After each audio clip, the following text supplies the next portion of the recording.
శంభో శంకర హరహర మహాదేవ.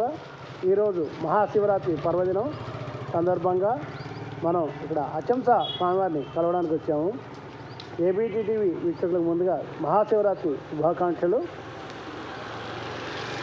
ఇక్కడ ప్రధానంగా స్వామివారిని ఒక సందేహం అడగబోతున్నాము. ఏంటి అని అంటే, అద్వైత సిద్ధాంత ప్రతిపాదకులు ఆది శంకరాచార్యుల వారు భారత జాతిని సమైక్యం చేస్తూ 4 పీఠాలని నలుదిశలా స్థాపించి, అదేవిధంగా వివిధ సాంప్రదాయాలను సమన్వయపరుస్తూ, సిద్ధాంతాలను సమన్వయపరుస్తూ అద్వైతకి మార్గంగా జన్మతాల్ని స్థాపించారు, పంచాయతనాన్ని ఏర్పరిచారు అనేసి ఈరోజు దాకా హిందువుల్లో ఉన్నటువంటి విశ్వాసం. ఈ విశ్వాసాలని చెదరగొడుతూ ఇటీవల వైష్ణవ సాంప్రదాయ ప్రధాన ప్రతినిధిగా ఉన్నటువంటి చిన్నజీయర్ స్వామి కొన్ని వివాదాస్పద వ్యాఖ్యలు చేశారు. అయితే మనకి అందుబాటులో అచంస స్వామి వారు ఉన్నారు, వారిని అడిగి తెలుసుకుందాం. స్వామి చెప్పండి, అంటే ఏంటి ఈ వివాదం? హరహర మహాదేవ్, శివరామ గోవింద నారాయణ మహాదేవ్. అయ్యా, మనకందరికీ స్పష్టంగా తెలిసింది, పరమ భాగవతులు భగవత్పాదులు ఆదిశంకరుల వారు మొట్టమొదటిసారిగా వేదాంత సిద్ధాంతాన్ని అందరికీ కూడా అందించున్నారు. వారు మండన మిశ్రుడు అనేటువంటి పండితుని తర్కశాస్త్రంలో ఓడించి, వారి చేత మన శృంగేరి సంస్థానాన్ని ఏర్పాటు చేయించి అక్కడ పీఠాన్ని ప్రతిష్ఠింపజేసి దానికి అధిపతిగా ఆయనని చేసి వారు ఉత్తర భారతదేశంలో పర్యటనకు వెళ్ళారు శంకరుల వారు. అలా తీర్థయాత్రలు చేస్తున్నారు పలుసార్లు. అయితే హిమాలయాలకు వెళ్ళారు, తిరిగి వచ్చినట్టు ఆధారాలు లేవు అన్నారు. భారతదేశం మొత్తం కూడా 2 సార్లు ఆయన పర్యటించారు 32 ఏళ్ల వయసు లోపల అనేటువంటిది చాలా అందరికీ తెలిసినటువంటి నిత్యమైన సత్యం. తర్వాత ఆదిశంకరుల వారు వైష్ణవులే తప్ప ఆయన స్మార్తుడు కాదు, ఆయన శైవుడు కాదు, ఆయనే వైష్ణవుడు అని చెప్పినటువంటి వారు కూడా ఉన్నారు మహనీయులు. ఇంతకుముందు పేరు కూడా ఆయన ఉల్లంఘించారు. ఆయన పేరు చూడడం నాకు ఇష్టం లేదు. ఎందుకంటే సత్యాన్ని సత్యంగా ప్రబోధించాలి, సత్యాన్ని సత్యంగా ప్రచారం చేయాలి, సత్యాన్ని సత్యంగా ప్రవచించాలి.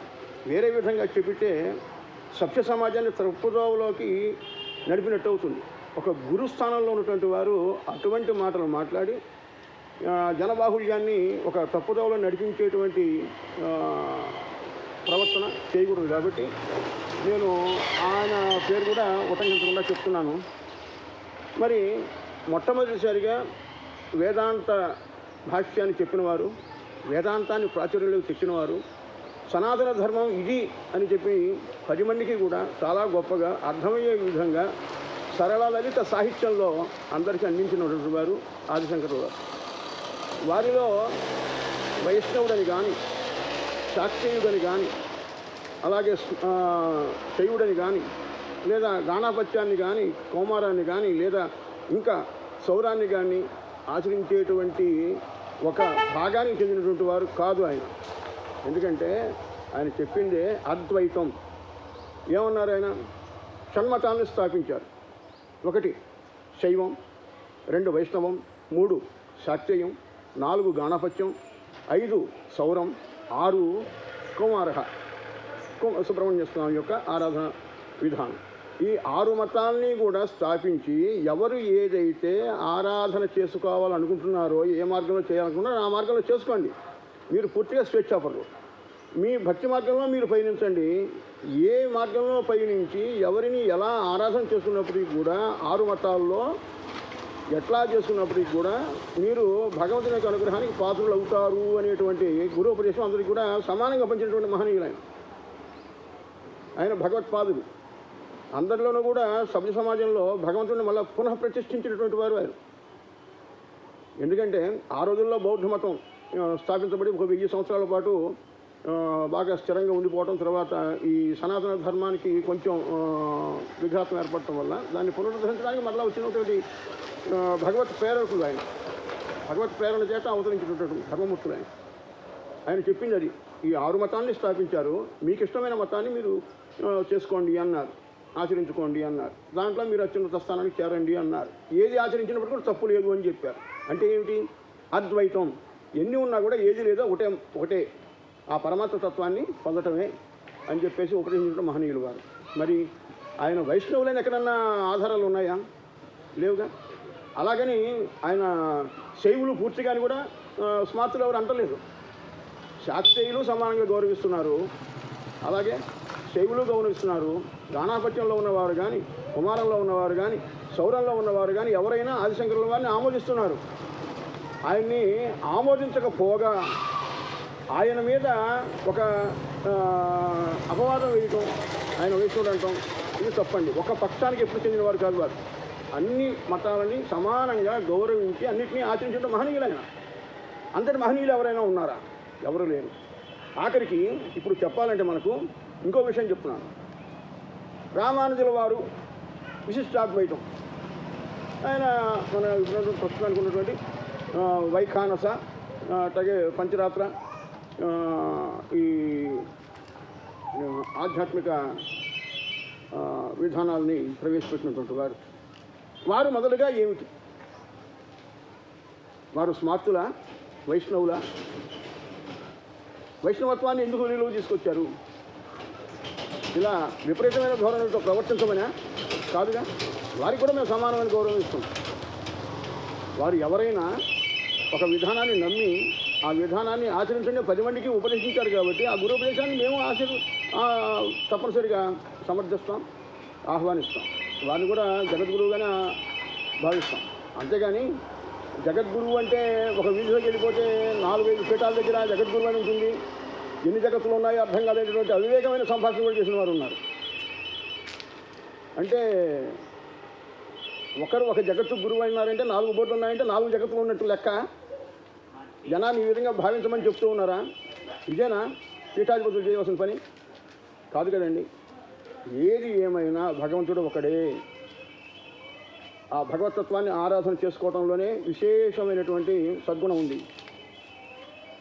అంతేగాని నీవు వైష్ణవుడివి, నువ్వు శైవుడివి, నువ్వు గాణాపత్యాన్ని ఆచరించేటువంటి వాడు, నువ్వు కుమారాన్ని ఆచరించేటువంటి వాడు, నువ్వు సౌరాన్ని ఆచరించేటువంటి వాడు, నువ్వు శాక్తిని ఆరాధన చేసేటువంటి వాడు, కాబట్టి నువ్వు వేరు నేను వేరు అనేటువంటి భావం ఉందనుకోండి.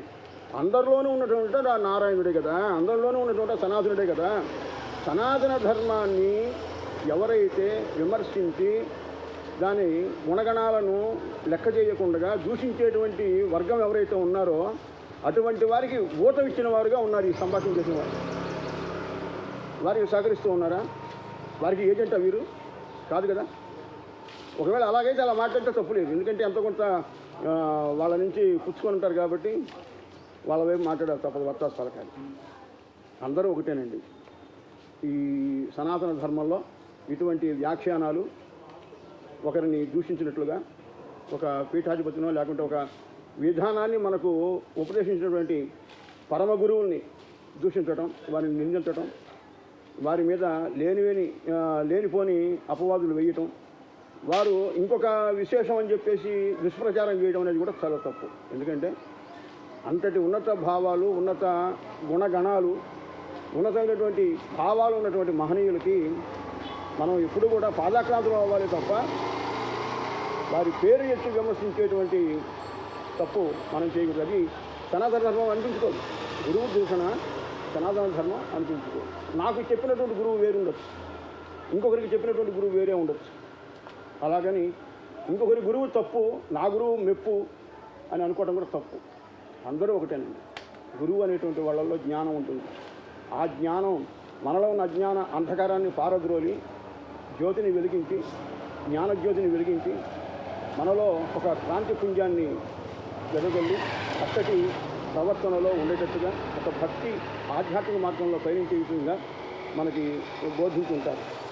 అందుకని అందరూ గురువులే. గురువుల్లో ఉన్నటువంటి మంచితనాన్ని మనం గ్రహించాలి, వారిలో ఉండే జ్ఞానాన్ని గ్రహించాలి తప్ప ఇంకోటి గురువు కాదు, ఆయన అది కాదు, ఈయన ఇది కాదని చెప్పడానికి ఎవరు కూడా అర్హులు కానే కాదు. అలా చేస్తే అది సనాతన ధర్మం కాదు. నమః పార్వతీపతయే హర హర మహాదేవ. ధన్యవాదాలు స్వామీజీ. నమస్కారం. ఇదండి అంటే ఈరోజు మనకి అదే చిన్నజీయర్ స్వామివారు చేసినటువంటి ఆ, ఆ, వివాదాస్పద వ్యాఖ్యల నేపథ్యంలో ఇప్పుడు మనకి అశంత స్వామివారి దగ్గర వచ్చినటువంటి మనకి వివరణ. ధన్యవాదాలు స్వామిజీ వారికి మన ప్రేక్షకుల తరఫున ఏబిటి టీవీ తరఫున నమస్కారం. అయితే ఇదండి శివాయ విష్ణురూపాయ శివరూపాయ విష్ణవే సర్వే జన సుఖినోభవంతు లోకా సమస్త సుఖినోభవంతు అని చెప్తున్నారు. శివాయ విష్ణురూపాయ శివరూపాయ విష్ణవే శివస్య హృదయం విష్ణు విష్ణువస్య హృదయం శివ. ఇంకెక్కడండి భేదం? ఇంకా భేదంతో ఆలోచిస్తే అది మూఢం అవుతుంది తప్ప సన్మార్గం కాదు. జయ శ్రీరామ్. స్వస్తి. శంభో శంకర హర హర మహాదేవ. శంభో శంకర.